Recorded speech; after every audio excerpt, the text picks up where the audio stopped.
as the same in Greek as Jesus, because we know they had the same name. But when we look at the Islamic literature, you have Yusha with a bin nun, and then we have the name Isa. So why is it they couldn't get it right and have the same name for both? Because we know their names are both the same. So the reason why this is important, because we have 3 T's in linguistics: translation, transliteration, and transcription.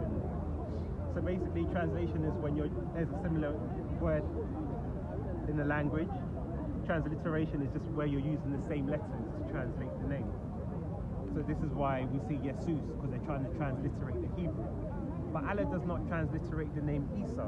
He takes a completely different name, which we don't know where it comes from. But yet there's a name in Arabic for it. So this is very, very strange.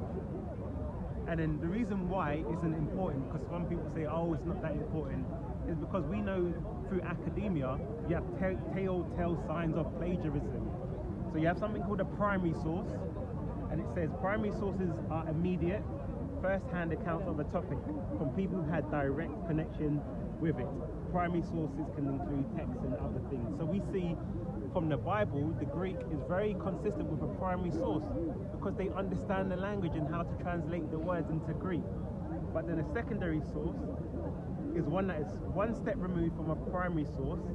Though they often quote or otherwise use primary sources, they can cover the same topic but add a layer of interpretation. So why is the Quran adding the layer of interpretation to this name?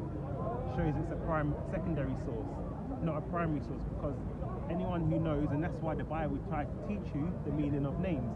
So therefore, people are well equipped to the significance behind the name. That's why Abraham's name was changed, Jacob's name was changed, and so forth. But then the Quran, who was Isa? Nobody knows. So again, I thought to myself, let me look at other people that can confirm this. So we go to Josephus, because he mentioned Jesus, right? So when Christians say Jesus is confirmed by Josephus, this is the actual text that they're talking about.